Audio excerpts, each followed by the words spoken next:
Oh, good afternoon, not quite morning. I did catch myself there. Hello, everybody, and welcome to Explorers Express. Let me adjust the chair here. I probably should. There we go. I was so close to the screen there. I was scared everybody. Yeah, I get so close to the screen. I was like, yee, yee. There we go. A little wider shot. I don't like this part. That's the thing. So we should. Anyway, all right. There we go. Hello, everybody. Welcome to the show. What you've been waiting on all week, finally Friday, and Sioux Falls and Sioux City tonight. First of three up at the cage. Let's dispense with last night first, and let's talk X's baseball. Take your questions and comments. We're here at Hawks, live at Hawks and Sergeant Bluff. Got my coconut going. I got my game day brew ready as well. So that's the Expresso right there, the Explorer special. There we go. Let's bring this down. Let's do this one today a little different. Let's do that. How about that? Sound effects, complete with sound effects.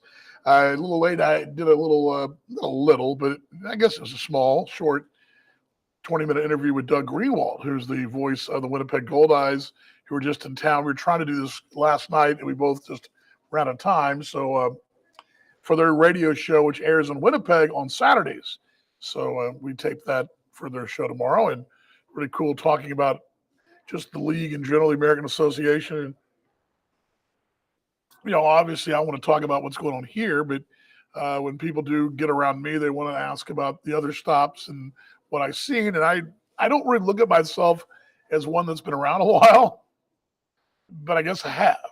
I guess if you've done enough games, I guess you've been around a while. It didn't feel like it's been that long, but anyway, a lot of great things to talk about there. Winnipeg last night got the win 5-1. Let's get out of the way first. All the things that you've not done, pretty much you did to get you lost, get you beat, get you lost, get you beat. Starting pitching was not what it's been. Solomon Bates had some really good moments early. He was not bad by any stretch, but he's been getting you 3 earned runs or less. He's been getting into the 6th and 7th. He didn't last night. They got the pitch count up a bit.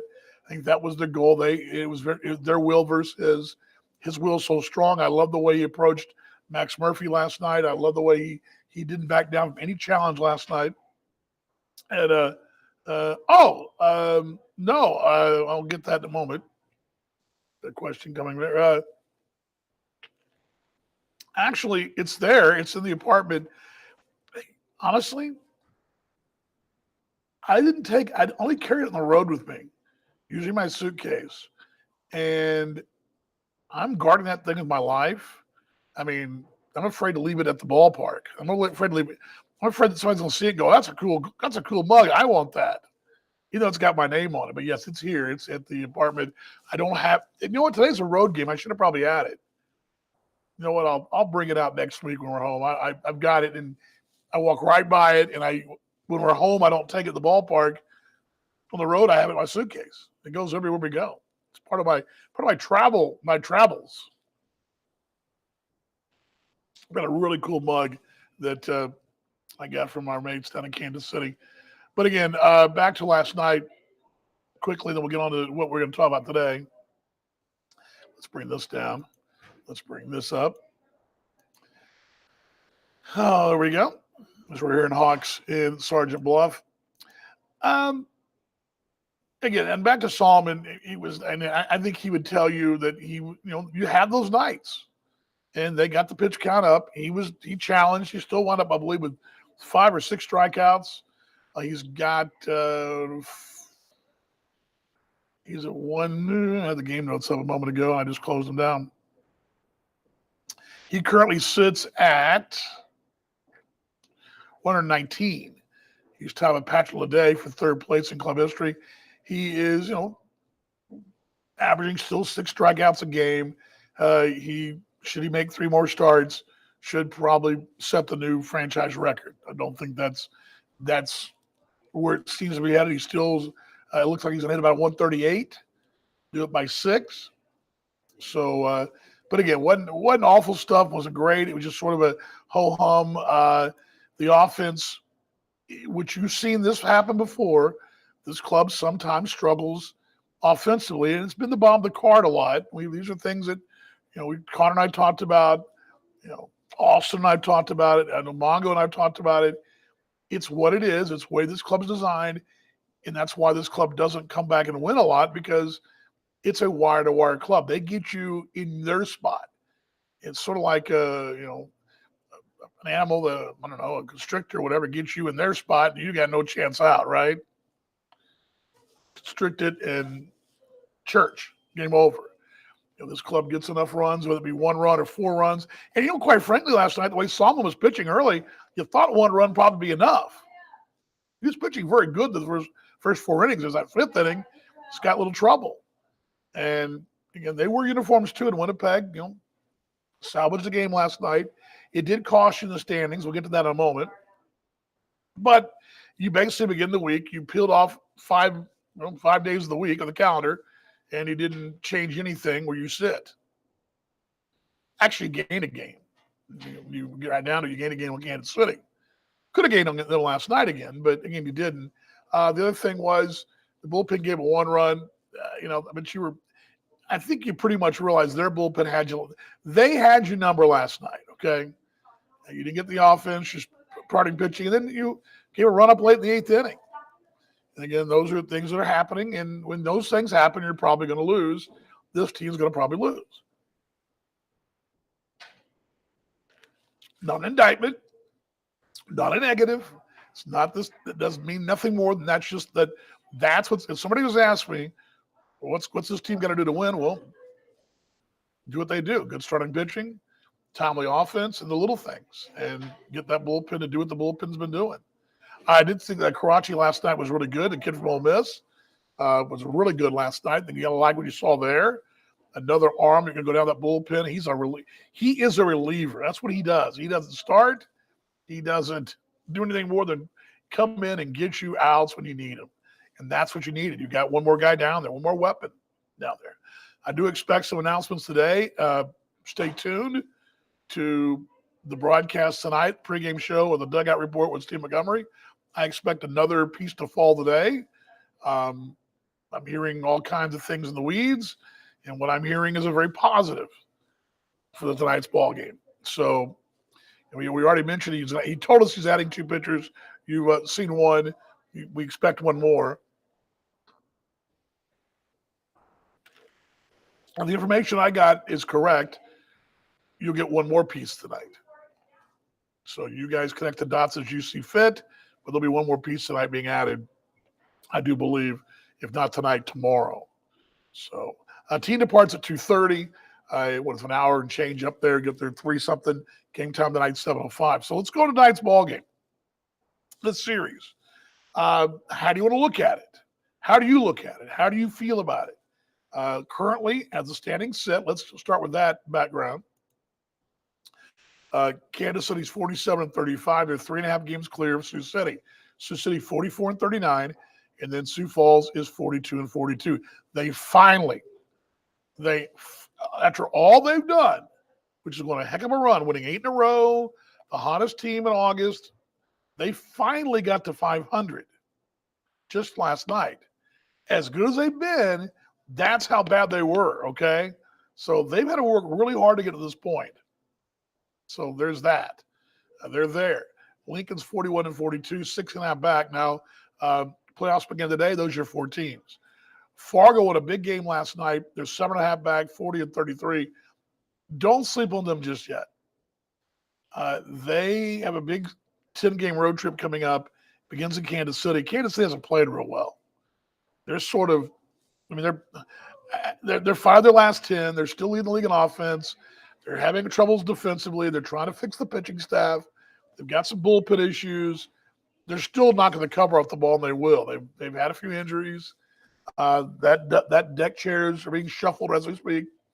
I heard rumors last night of players perhaps being moved or wavered or traded or something. There's all kinds of – I hear all kinds of talk every night. A lot of times I dismiss it, but what I hear from there was not dismissive because it makes sense because of what they're trying to do. they need pitching and they got to clear some space somehow, some way. You can't just carry everybody in the world in your roster. At some point, that's got to break, and I think they're trying to figure out how they work that out. I'd watch the waiver wire if I was you. Just saying. Other things, as far as the situation, as hard as Sioux Falls has played, again, go back to Fargo real quickly here. This is a make or break trip for them. They stay in the mix. They come out with a 500 road trip. They're still a thing. They get buried and lose 3 series, which is going to be Gary, Gary here, and Kansas City. They lose those 3 series in any form or fashion, you can pretty much put them out of the postseason.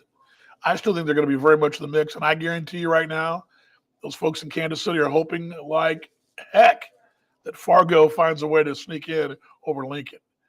Right now, but you got to play somebody, right? You got to play somebody, and I don't know who you're going to pick. We talked about this last night on the air. We said it a couple times. Who does Kansas City pick? Again, I want to get off them. I want to get back to what this matchup is. But Kansas City's got Fargo, and then Lincoln's got Winnipeg tonight.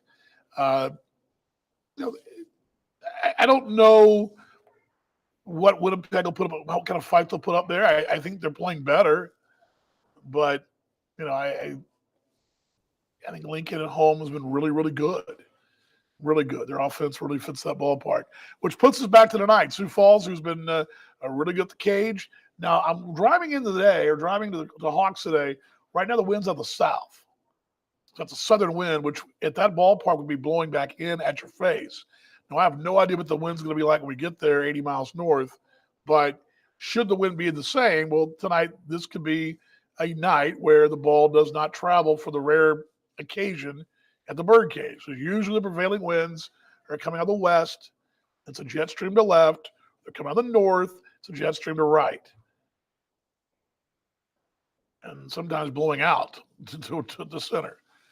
It just kind of depends on which direction from the north, south it's coming, or north or west it's coming. Tonight, though, if it's coming from the south, then, poking the ball or either wall ain't going to be, it'll be a little different tonight. That ballpark does play small, and we know that over the years, and it's a scary situation, but it's going to be the utmost importance to keep the ball down the zone. And Austin Drury taxed that tonight. Keep the ball down the zone. That's what he's going to have to do, and that's everybody. Doesn't matter who's pitching tonight in that ballpark. Elevating is going to be tough because when you do it, you want to elevate when you want to. You don't want to rule out elevating the pitches, right? Because they'll take, and finally you load the bases. But you're going to elevate and be good at it at the right time. It's going to be a timing thing. And you're going to see it. This is one of those series too where you're going to probably say they just missed that one. You're going to get a lot of that. Just missed that one. Should be interesting though. Tonight for them, their pitching staff has pitched a lot better. Tomorrow night, Mitchell Walters is really, really good. He's 7-3 and a 4.16. He is really developed into their ace. Ty Colbert on Sunday, 6.90. But tonight will be the right-hander Seth Miller, is 2-3 and a 5.13. But he's given them innings. Should be it. I think this is probably of the matchups of the series. This is the one that you look at on paper. You look at on paper that this is probably slightly yours. Sundays should be on paper yours. Tomorrow looks like when you're at TBA against anybody, you're not going to be the right spot of it. But this one seems like one that is for the taking. And what I mean by that is, Drury has been as about as solid as you can ask the last 3-4 times out. And he is a port sider lefty. If that wind's coming in, that's going to benefit him even more. I like the spot for him. I went to bed last night not liking it, but when I looked at the numbers again today, and I won't bore you with all of them, but I'll just kind of give you what he's done lately. And we're looking at he's only given up 3 earned runs his last 11 and 2/3 innings against a team in Gary in a different configured ballpark that is aggressive.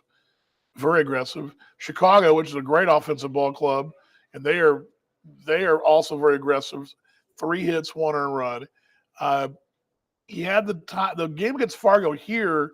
He went 4 innings, 8 hits, but then you got to go back all the way till July 9th, the last time he gave up more than 6 hits.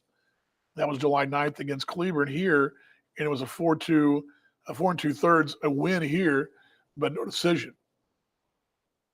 Ball clubs won 1, 2, 3 of his last starts, and prior to that, they'd ran 4 off in a row before he lost a pair. Lincoln on the 21st of July, 3 earned runs and 6 in the third, and then at Winnipeg, 3 earned runs. He tossed 2 quality starts and lost. But this team, in the last 9 times he's been on the bump, have won 7 of the 9 as a team. So I like that number tonight. I like it. I like it a lot. So on the road too, he's 1-3 with a 3.35 and 8 starts. He's pitched 1 less inning on the road, and he has struck out 39 on the road, 44 at home. Walks 22 and 24, almost even, but he's been really good on the road. He's 1-3. Take that out of it, 3.35. So there we go. That's what we got for the matchup tonight. I would like to hear what you guys have to say here on the Expresso on your Friday. Bring this back up again. Me up again. There we go. So how do you feel?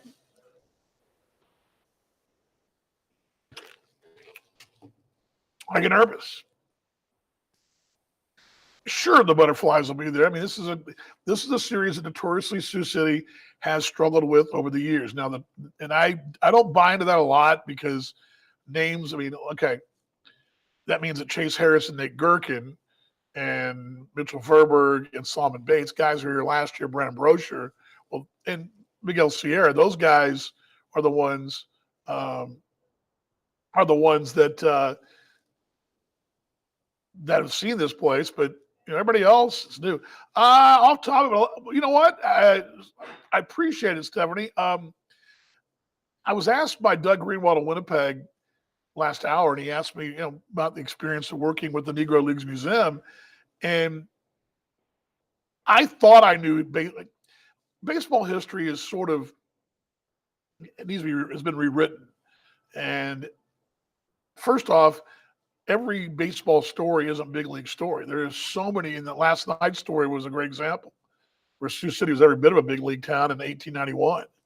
But we always talk about all the Babe Ruth stories and the 27 Yankees and the Lou Gehrig and all those famous moments in Major League Baseball. But what people don't realize is that every town, Sioux City, Lincoln, whatever, Dubuque, whoever, they've got a baseball history.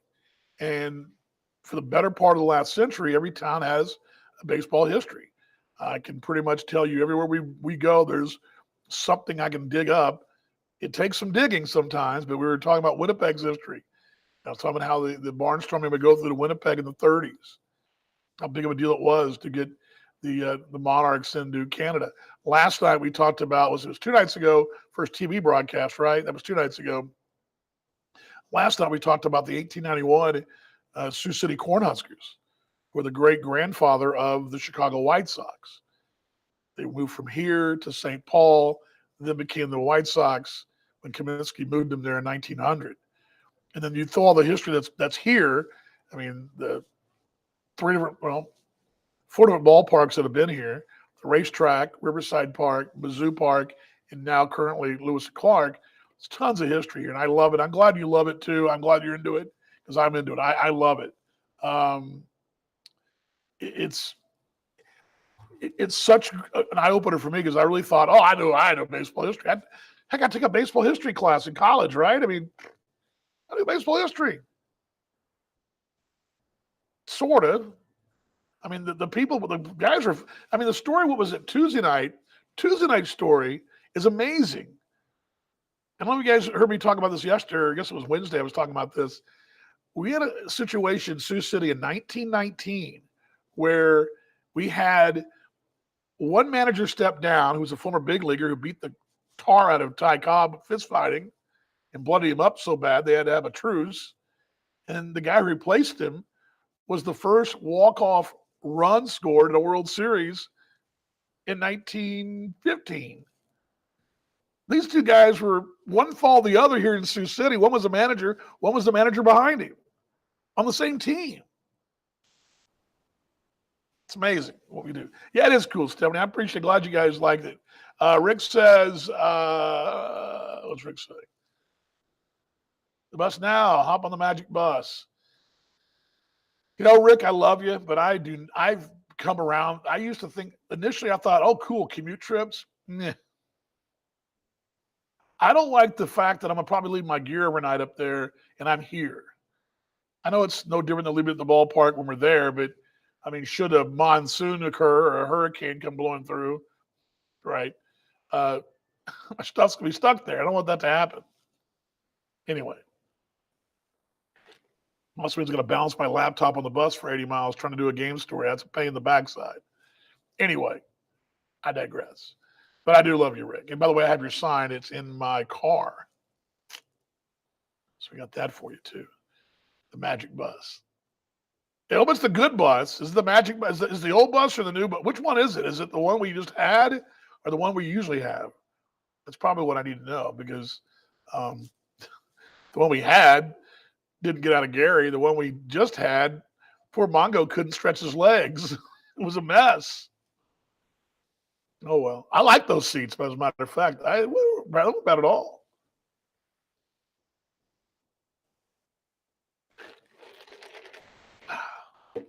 We'll find out. Yeah, the history of the game, and that's another thing. I haven't broken this down, but it's one of my off-season projects. My best guesstimate, Stephanie, is that Sioux City and Lincoln, Sioux City and Des Moines, Sioux City to Omaha, and Sioux City and Sioux Falls have met more times over the years. Now, obviously, I would think it'd be Sioux City and Lincoln, along with Sioux City and Sioux Falls, then Des Moines and Omaha behind them because they haven't been in the same league since 1960. But you go back the turn of the last century, and I actually stumbled across a story I didn't use yesterday, but it was a Canary story from 1902. They'd won their 7th in a row and had beaten Sioux City down here. A bunch of folks had taken a train down to watch the game. It just kind of random it was, but these two cities have been playing baseball against each other for a long time. And for the most part, in the Canaries case, it's been the Canaries. Sioux City, obviously, the different names, Packers, Indians, Sioux, and now the X's Explorers, which would be the longest, I believe, the longest consecutive name in this city. I mean, the Sioux were used 49 to, well, that'd be close. To look that up. The Sioux were used multiple times. Indians were used multiple times. Packers were used multiple times. Huskers were used once. So but I believe the X's, because it's 30 years now, the X's name has been out there. Did you know that? It's been 30 years. We've been playing baseball in that ballpark for 30 years. Also, one more note, too. Steve Montgomery needs 4 more wins, hit 500 here in Sioux City. So we got the usual one, computer fixed. Oh, yeah, I forgot. Hood to go. Does that mean good to go or hood to go? Yeah, the computer had an issue on the old bus, which I envisioned the old bus had a desktop that was probably using a floppy disk, I guess. And now Rick's replaced it with a good up-to-speed laptop, right, Rick? Anyway, good to go. Oh, good to go. I thought you said hood to go. I like the word hood to go. I like hood, the hood down, hood to go. I thought you were making that was like a bus driver trucker term. I didn't know. All right. Everybody's in a jovial mood. No one wants to break down the game tonight. That's fine. That's fine. That's fine. That's fine. Again, it's pretty simple for Sioux City. Get good quality starting pitching. That's going to be the number one thing, and getting a lead. You get those two things going for you.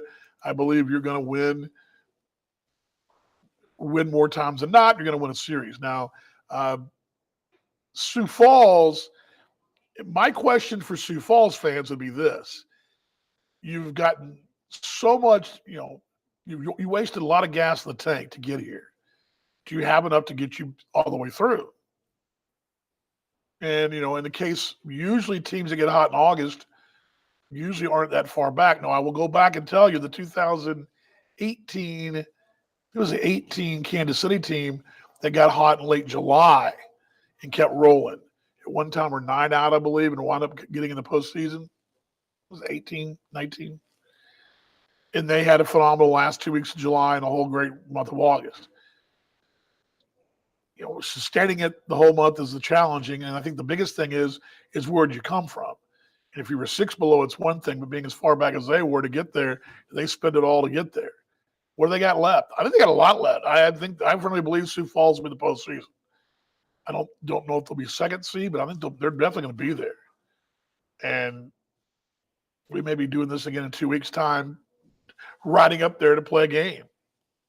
Now, for them, they trail the season series. The head-to-head, I believe, is at – let me make sure I got this right because I had it right here today.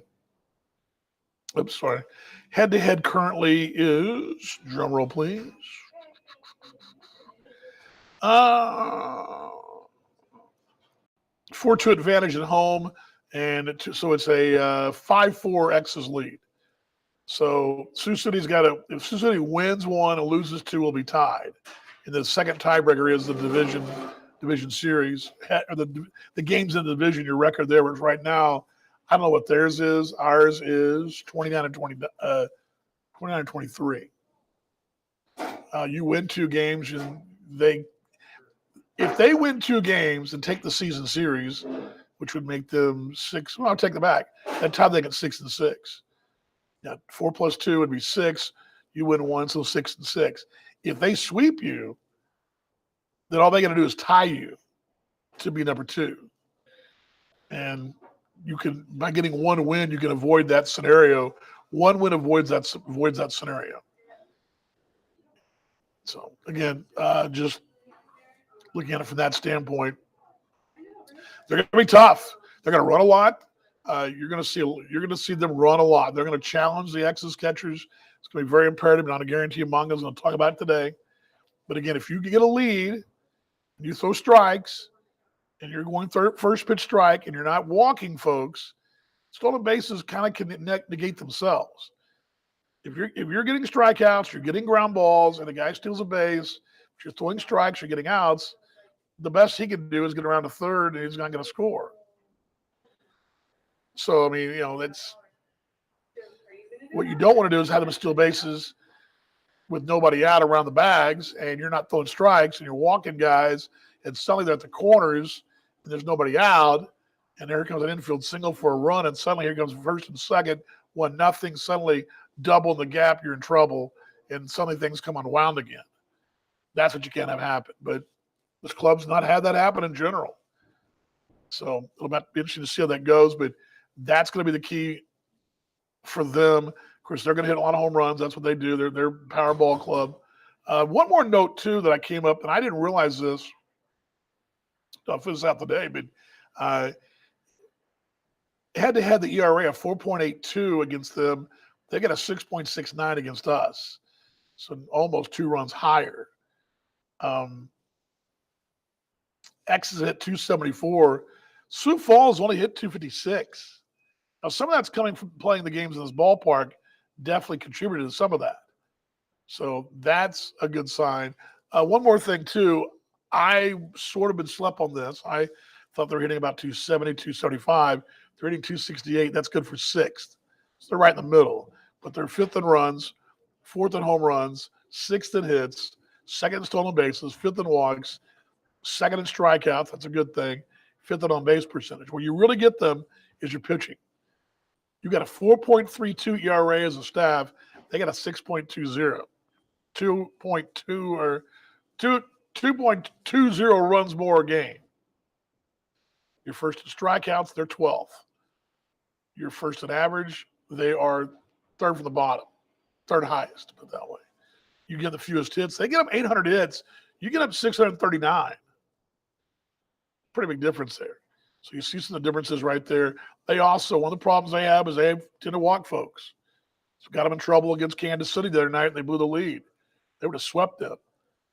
but they're 12th in walks allowed. That's most, 411. So tough go right there. All right. Last call for questions and comments here.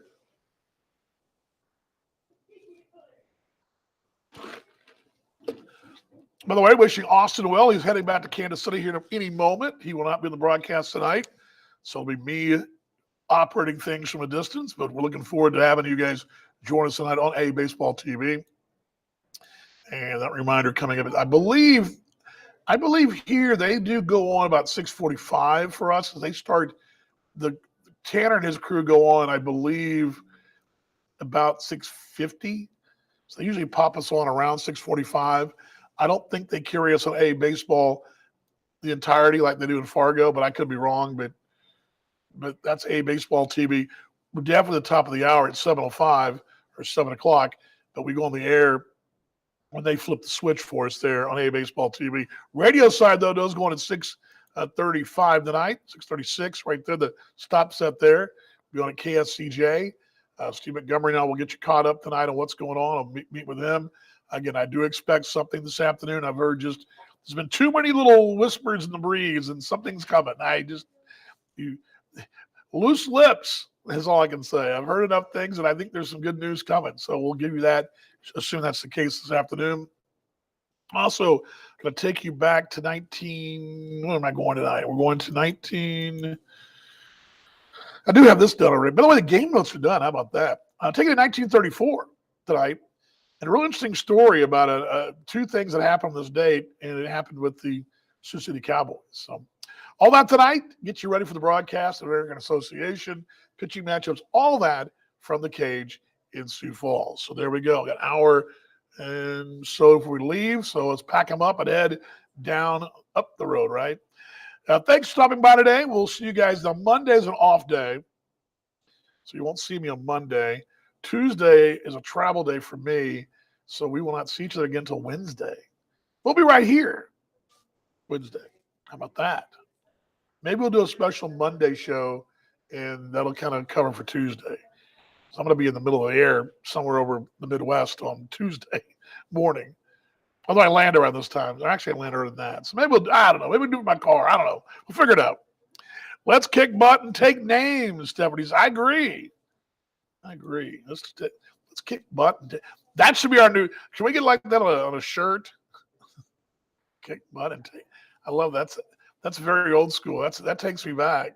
Remember my old man saying that. All right, here we go. Let's go a little 1, 2, 3, go X's. Let me bring this down real quickly here. Look forward to seeing you guys in the broadcast tonight. Here we go. All right, here we go. All righty. Ready? Me. 1, 2, 3. Go X's. I'll see you in the broadcast. Not everybody.